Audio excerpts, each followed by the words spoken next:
Um homicídio que abalou a cidade de Criciúma, no bairro Vila Zuleima, no final do ano de 2010. Aconteceu mais precisamente em dezembro e foram internados tanto o mentor deste crime, do assassinato ao Israel da Rosa de Souza, na época com 20 anos de idade, no final, portanto, de 2010, e foram internados no início do ano passado os dois, tanto o que matou, o homicida, quanto o mentor deste crime, que ambos menores, ambos adolescentes, na época o que matou com 15 e o mentor com 16 anos de idade. Hoje, com 17 anos, uma bomba caiu para a família do Israel, da vítima. A família soube que no início dessa semana um dos garotos, o mentor, saiu do CASEP, do Centro de Atendimento Socioeducativo Provisório, o antigo CIP. Estou aqui com o advogado da família, o Dr. Ederson Luiz Leal.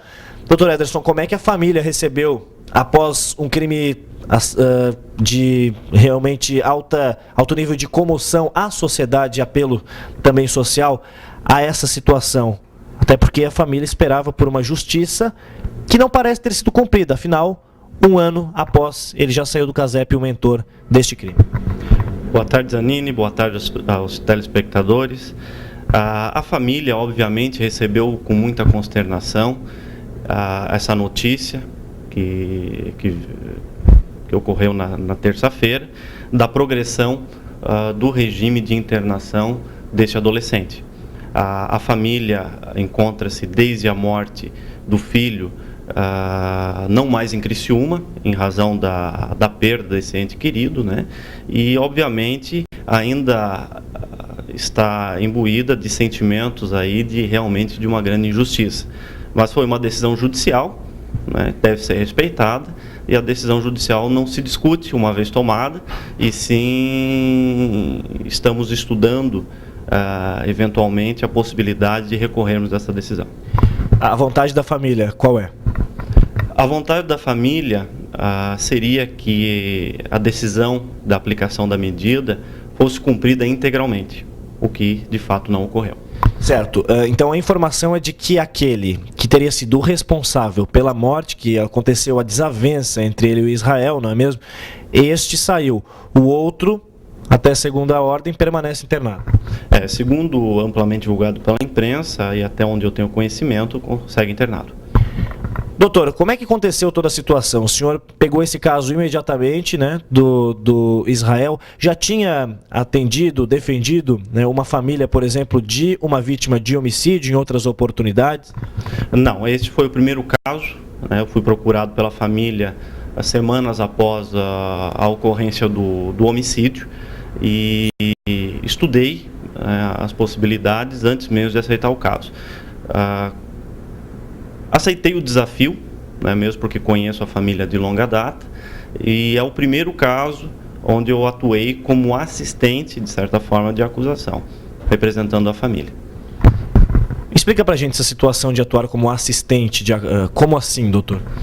Bom, o que ocorre? Em processos criminais onde não se envolva adolescentes, ou seja, que não é aplicado o Estatuto da Criança e Adolescente, existe a figura do assistente de acusação. Então, a família do ofendido ou da vítima procura e contrata um advogado para defender seus interesses do processo, auxiliando assim o trabalho do Ministério Público. No caso de processos onde se aplica o Estatuto da Criança e Adolescente, de adolescentes infratores, inexiste a figura do assistente, passa a ser o terceiro interessado, ou seja, a vítima passa a ter uma voz dentro do processo, uma voz mais ativa, através de sua família, e vem a auxiliar também, de certa forma, o trabalho do Ministério Público.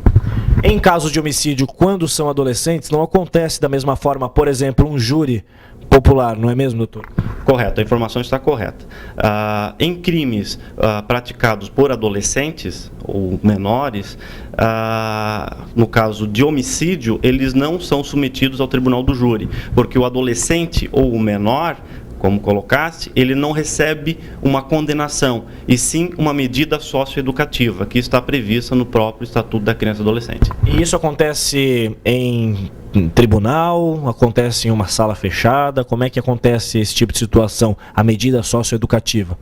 Bom, o julgamento do processo, ele ocorre como um processo comum. Ele é julgado pelo juiz da infância e juventude, existe o promotor de justiça, que é o curador da infância e juventude, e existe o advogado de defesa, mas realmente não é submetido à plenária do Tribunal de Júri. Não é a sociedade quem julga, e sim o Estado juiz. Pois não, obrigado, doutor Ederson, então, pela entrevista, né, falando em nome da família que foi procurada pelo programa, mas não encontramos em casa, até porque eles, como disse o doutor, não estão mais aqui na cidade de Criciúma, estão em outro local, não aguentaram, né, essa situação de conviver na mesma casa onde o garoto, sim, Israel, porque tinha 20 anos de idade apenas, foi baleado com 5 tiros por um garoto de 15 anos de idade que permanece internado no CASEP e talvez este cumpra os 3 anos. O que sabemos é que o mentor cumpriu 1 ano e já está na rua, né? Quer dizer, na verdade, tudo isso se desencadeou em função de ele ter instigado o outro jovem a ir armado até o local. Na verdade foi essa, conversei na época com os dois na delegacia e sei o que realmente se passou, né? Ouvi várias partes também. É claro, né, que a gente tem que passar para você o que realmente aconteceu. E, infelizmente, 1 aninho apenas, com certeza, não é suficiente para recuperar ninguém. Talvez 3 também não seriam, né? Muita coisa, vários debates são abertos a partir de uma situação como esta. Com imagens de Luciano Siqueira, João Zanini para o Linha Verdade.